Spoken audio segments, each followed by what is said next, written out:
चलो, very good morning again. आप लोग के साथ तो बैठी हूँ मैं इतनी देर से, लेकिन ऑनलाइन वाले बच्चों के लिए एक बार फिर से good morning again.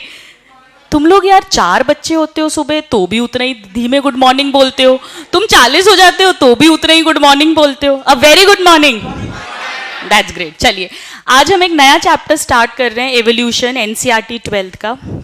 Generally 3-4 questions इसमें से आते हैं, पर वही घिसी पिटी मेरी लाइन, हर चैप्टर को पूरा इक्वल वेटेज के साथ प्रिपेयर करो, क्योंकि पता पड़ा आप इसको छोड़कर गए।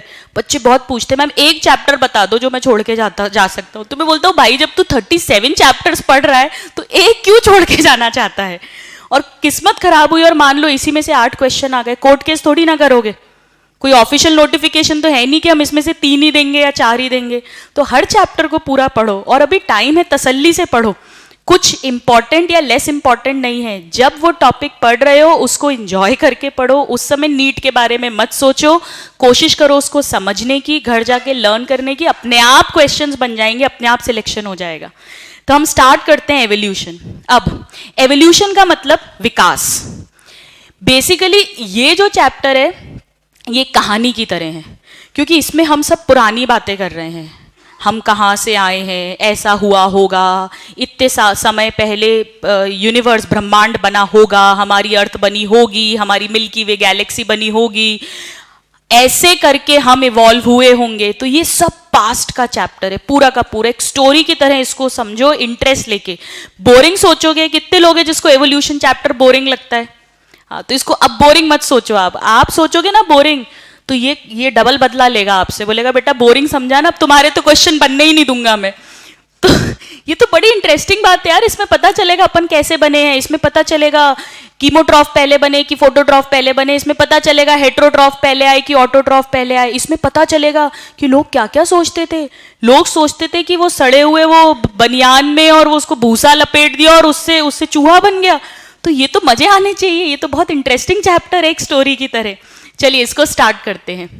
एवोल्यूशन का मतलब पृथ्वी पर जितने भी लाइफ फॉर्म्स हैं उनकी हिस्ट्री को ट्रेस कर रहे हैं। टर्म एवोल्यूशन हर्बर्ट स्पेंसर ने दिया था, सीधे सीधे क्वेश्चन आता है। अब एवोल्यूशन से 2 बातें पता चलेंगी। एक तो ये कि सपोज हम ह्यूमन की एग्जाम्पल लें, तो हम कैसे आए, ओरिजिन कैसे हुआ, और फिर चेंजेस, अभी तक बदलाव क्या हुए। तो ओरिजिन एंड इवोल्यूशन, उसका आना और उसका विकास होना, ये इस चैप्टर में हम पूरी स्टोरी पढ़ने वाले हैं। अब आप सब जानते हो कि हमारा जो ब्रह्मांड है वो कितने साल पहले आया है, रटा होगा सबको यार, 20 बिलियन। अच्छा तुम तो बाहर निकलोगे, तुमको सस्पेंड किया हुआ है ना स्कूल से, बिल्कुल सही किया हुआ है, मैं भी करूंगी तुमको सस्पेंड। तो 20 बिलियन ईयर्स अगो। अब ध्यान रखना ये बिलियन है, अगर मिलियन में क्वेश्चन आए तो मल्टीप्लाई बाय 1000 कर देना।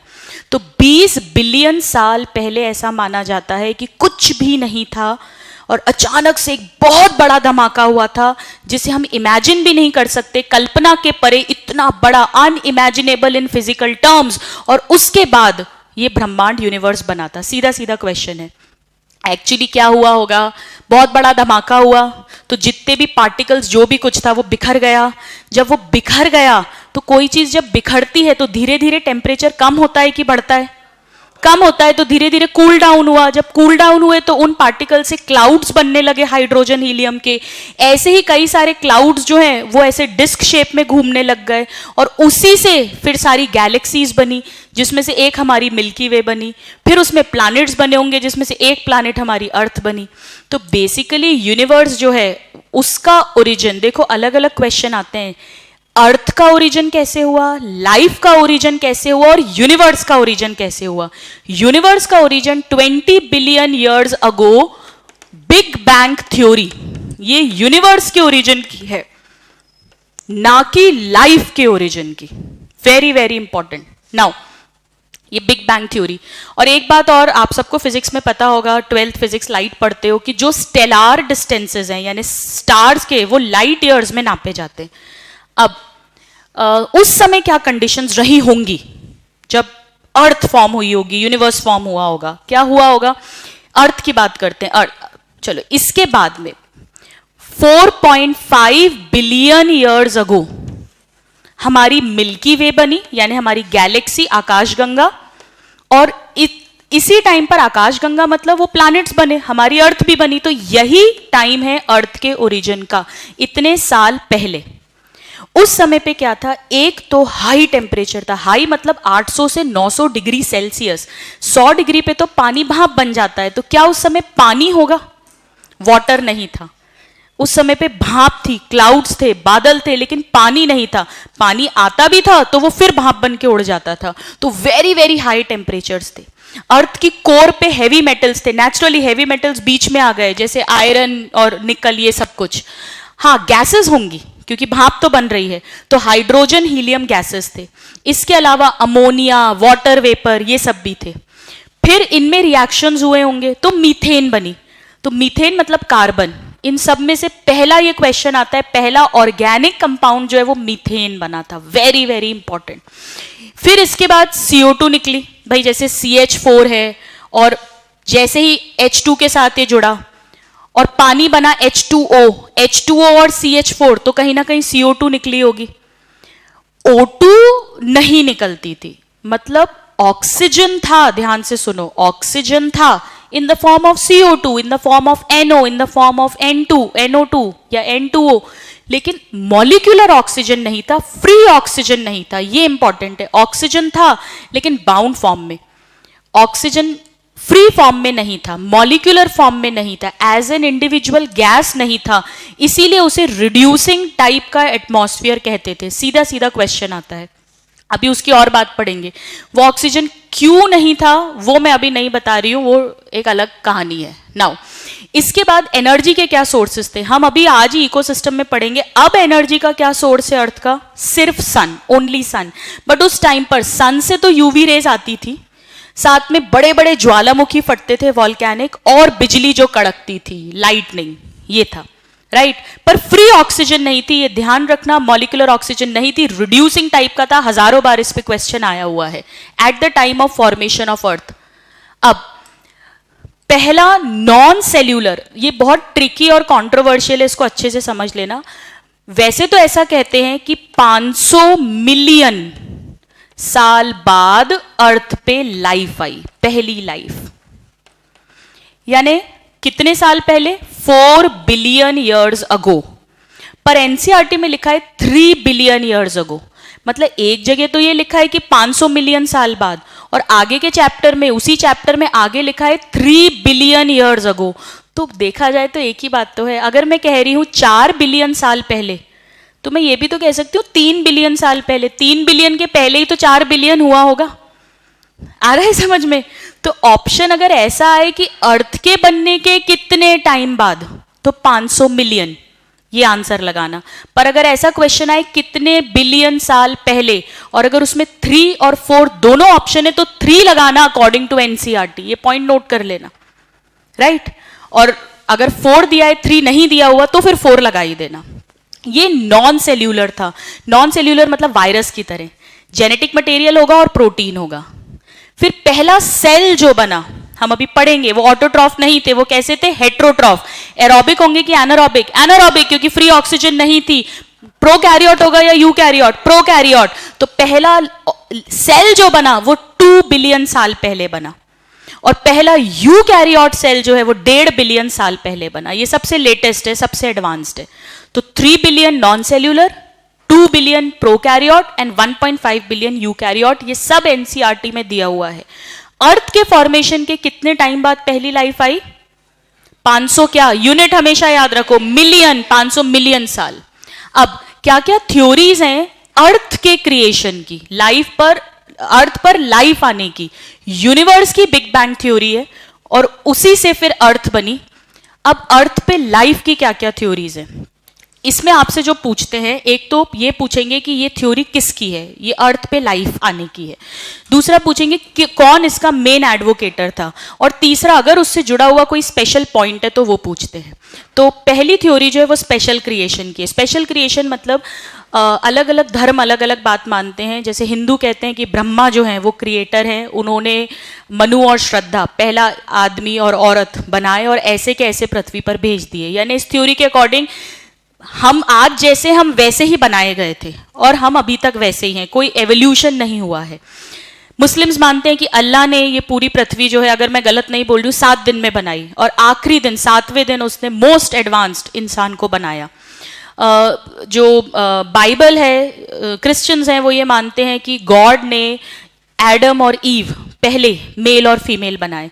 तो ये स्पेशल क्रिएशन की थ्योरी है। इसके जो एडवोकेटर्स थे वो नेचुरली पादरी या जो हिंदू के, जो भी हिंदू मुसलमान के जो भी धर्म के वो रहते हैं, क्या कहना चाहिए, गुरुज रहते हैं, वो इसके मेन एडवोकेटर्स हैं। आपको एक नाम याद होना चाहिए, फादर सुराज।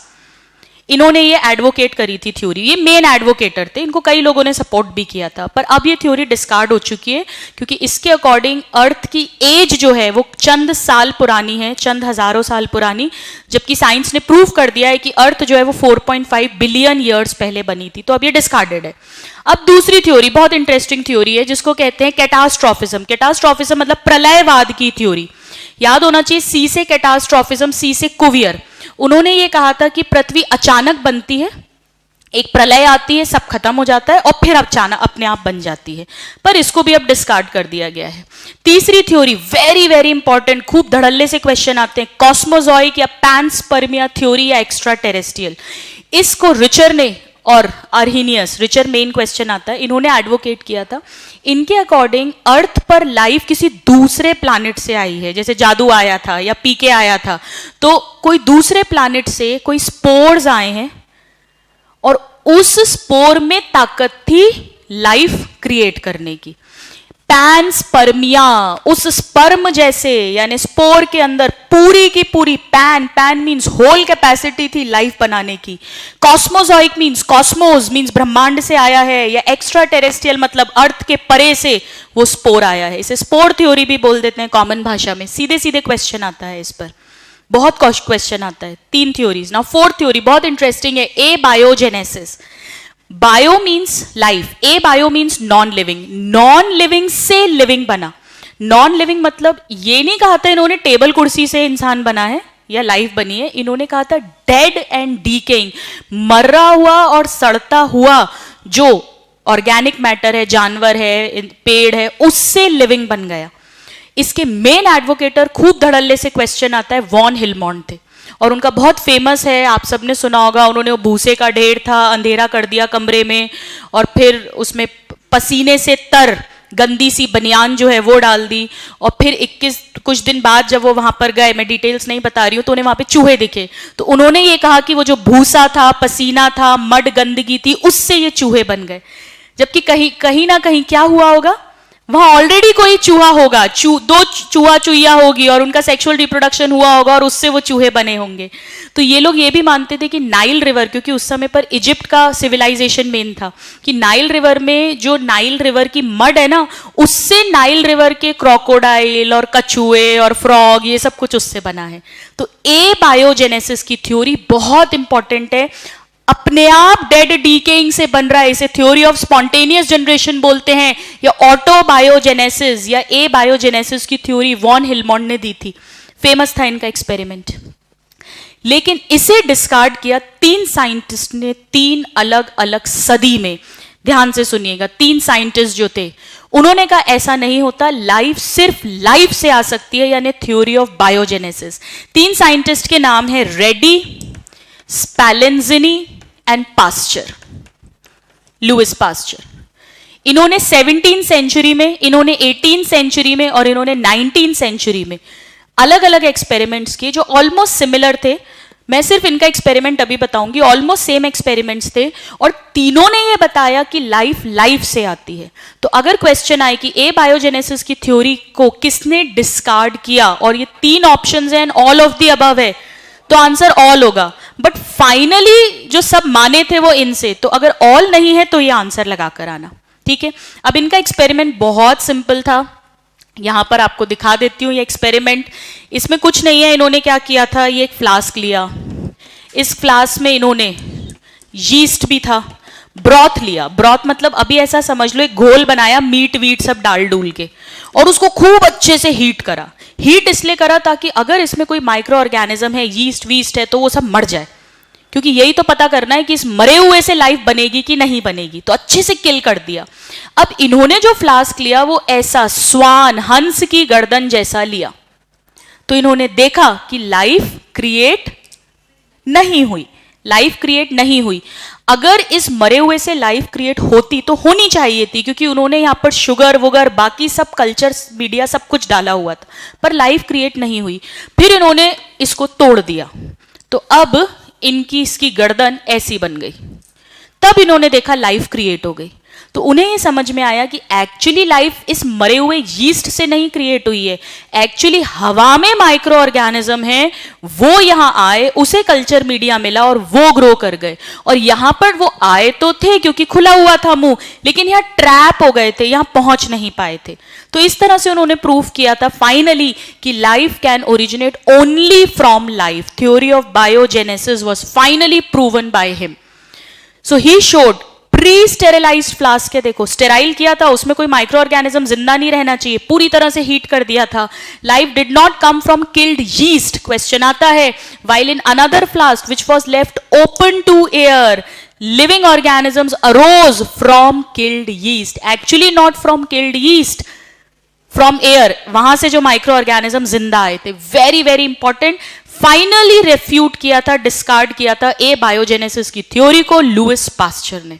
इतना समझ में आया। अब यहां पर एक छोटे से ट्रिक से इसको याद रख सकते हो। रणवीर सिंह की पद्मावत बेस्ट है। हाँ, लेकिन मैंने नहीं देखी वो पिक्चर, लेकिन मुझे पता नहीं है, ये सिर्फ ट्रिक बनाई थी, उस टाइम पर ये रिलीज हुई थी, क्योंकि रणवीर सिंह पद्मावत इज बेस्ट, यानी रेड्डी, स्पैलेंसिनी और पास्चर ने बी से बायोजेनेसिस की थ्योरी दी थी। Very very important, right. Now एक क्वेश्चन जो अभी भी आंसर नहीं हुआ वो ये, ठीक है हम मानते हैं कि लाइफ से लाइफ आती है, मान लो ये 10वीं जनरेशन है, इससे 9वीं से 10वीं आई होगी, 9th वाली 8th से आई होगी, करते करते 2nd वाली 1st से आई होगी, पर वो फर्स्ट किससे आई, ये क्वेश्चन अभी भी आंसर नहीं हुआ था।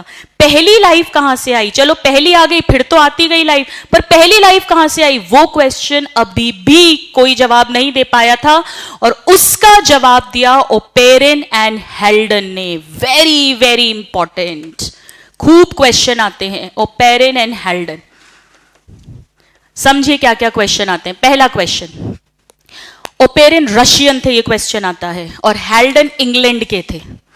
हेल्डन जो है उन्होंने बाद में इंडिया की सिटीजनशिप भी ली थी। ये सारे क्वेश्चंस पूछे जाते हैं, याद करने का तरीका बताती हूं आपको। इंडिया मतलब हिंदुस्तान, हिंदुस्तान एच से हेल्डन, तो इन दोनों में से हेल्डन ने सिटीजनशिप ली थी। दूसरा, इंडिया को किन्होंने कॉलोनाइज किया था, ब्रिटिशर्स ने, तो ये ब्रिटिश थे यानी इंग्लैंड के थे, और दूसरे रशिया के थे। आप रोते बहुत रहते थे, ऐसे भी याद रख सकते हो, रो, वैसे एक याद हो जाएगा तो दूसरा याद हो जाएगा। तो इंडिया की सिटीजनशिप हिंदुस्तान की हेल्डन ने ली, और ब्रिटिशर थे क्योंकि उन्होंने हमें कॉलोनाइज किया था। इन्होंने ये बोला था कि लाइफ जो है वो केमिकल्स से आ सकती है। केमिकल्स मतलब ऑर्गेनिक केमिकल से। ये नहीं कह रहे हैं वो मरा हुआ सड़ा गला, ए बायोजेनेसिस नहीं कह रहे हैं, ये कह रहे हैं सिंपल ऑर्गेनिक मैटर अगर क्रिएट हो जाए, और वो किससे क्रिएट होगा, इनऑर्गेनिक मैटर से। तो इनऑर्गेनिक से ऑर्गेनिक कंपाउंड्स बने, सिंपल ऑर्गेनिक कंपाउंड्स, जैसे अल्कोहल, जैसे कीटोन, जैसे प्रोपेनॉल, ग्लिसरॉल, ये सिंपल ऑर्गेनिक कंपाउंड्स हैं। ये आपस में रिएक्ट किए होंगे तो कॉम्प्लेक्स ऑर्गेनिक कंपाउंड बने होंगे, जैसे ग्लूकोज, फ्रक्टोज, पॉलीहाइड्रोक्सी, अल्कोहल ही तो कहते हैं, polyhydroxy ketone derivatives, polyhydroxy aldehyde derivatives, यही तो बोलते हैं अपन मोनोसैकेराइड्स को। या ट्राइग्लिसराइड को क्या बोलते हो, एक प्रोपेन और उसके साथ 3 फैटी एसिड्स, यही तो होता है ट्राइग्लिसराइड। तो ऐसे करके लिपिड, ऐसे करके कार्बोहाइड्रेट, ऐसे करके अमीनो एसिड और उनसे प्रोटीन्स, ये सब बने होंगे। और ऐसे ही कोई शुगर और फॉस्फेट और बेस मिल गया होगा तो न्यूक्लियोटाइड बन गया होगा, उससे आरएनए, डीएनए ये बन गया होगा, और फिर इनकी पैकेजिंग हो गई होगी, एक मेम्ब्रेन बन गई होगी, और इस तरह से पहला सेल बन गया होगा। पहले नॉन सेल्यूलर बने होंगे 3 बिलियन ईयर्स अगो, वायरस की तरह, और फिर उसमें कुछ ऐसा हुआ होगा कि वो लिविंग में कन्वर्ट हो गया होगा, पहला प्रोकैरियोट और यूकैरियोट। ये इन्होंने कहा कि केमिकल से जरूर एवोल्यूशन हुआ होगा, और इसको एक्सपेरिमेंटली बाद में प्रूव भी किया गया। इसे कहते हैं थ्योरी ऑफ केमिकल एवोल्यूशन।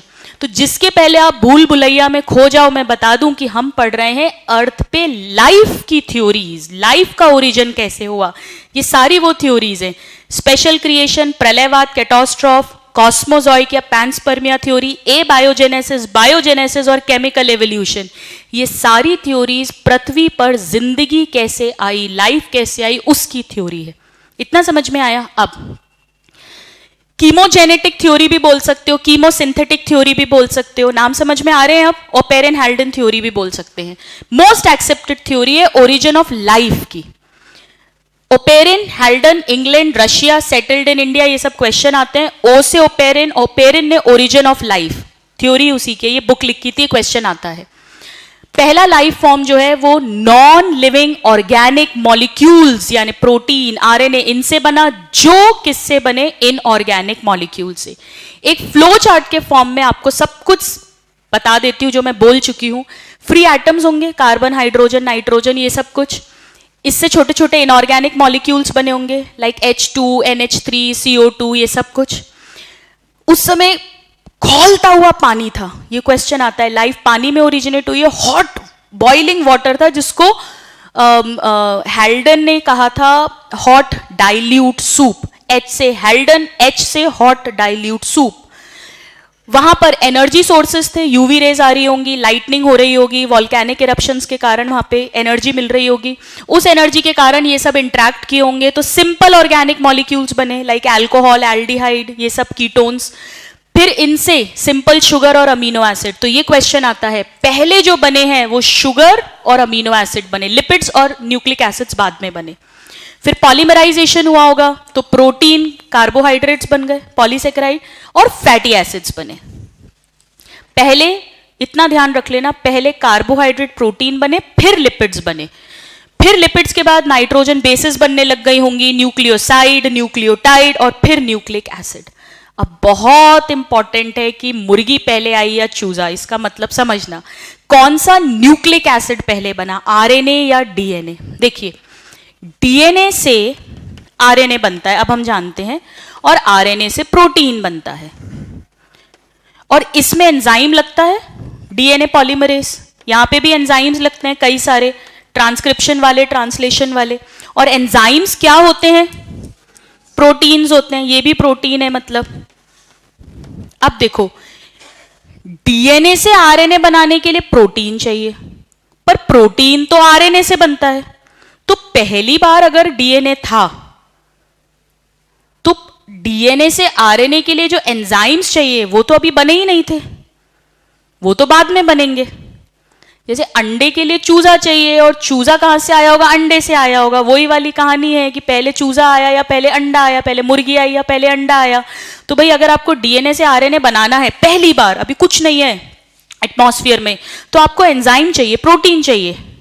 लेकिन प्रोटीन तो बना ही नहीं है अभी, प्रोटीन तो जब ये बनेगा तब बनेगा।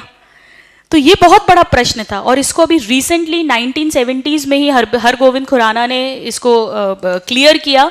उन्होंने लैब में आरएनए बनाया, और जब पता चला कि आरएनए भी एक एंजाइम की तरह काम कर सकता है, राइबोजाइम, तो इसका मतलब जरूर पहले आरएनए होगा।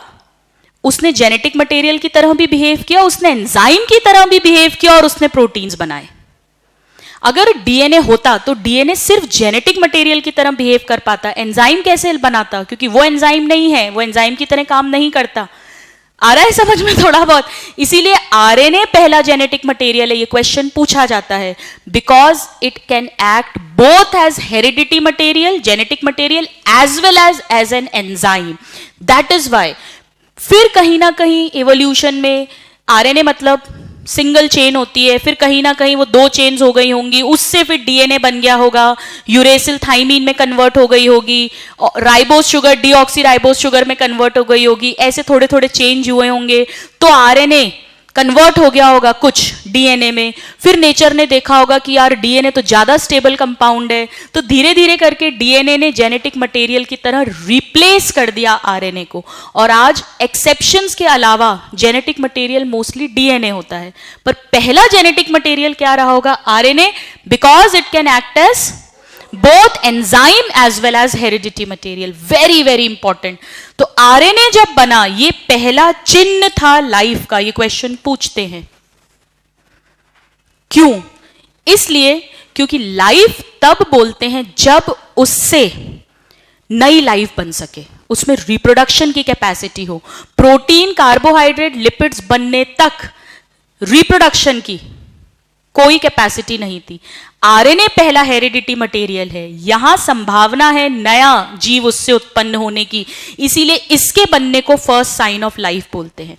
सेल्फ रेप्लिकेटिंग है और मतलब वही हेरिडिटी मटेरियल है, और एंजाइम कैटालाइज कर सकता है, ये दोनों प्रॉपर्टीज। और इस तरह से जब ये आरएनए बना तो ये कुछ आरएनए कुछ प्रोटीन के साथ जुड़ गया होगा, तो वायरस जैसा कुछ बन गया होगा, पहला नॉन सेल्यूलर लाइफ फॉर्म। और फिर वो कुछ आरएनए से डीएनए बन गया होगा, और फिर जब वो डीएनए, आरएनए, प्रोटीन और मेम्ब्रेन वो सब हो गई होगी, तो पहला प्रोकैरियोट बन गया होगा, और उससे फिर पहला यूकैरियोट बन गया होगा। इस तरह से लाइफ का इवोल्यूशन हुआ होगा, राइट? अब एनर्जी सोर्सेस तो यही होंगे, इसको लैब में केमिकली कैसे प्रूफ किया, कॉन्सर्वेट्स क्या होते हैं, प्रोटोबायोन्ट्स क्या होते हैं, क्या अभी भी ऐसा पॉसिबल है लाइफ बनना या नहीं, ये सब कुछ और बहुत कुछ नेक्स्ट क्लास में। Thank you.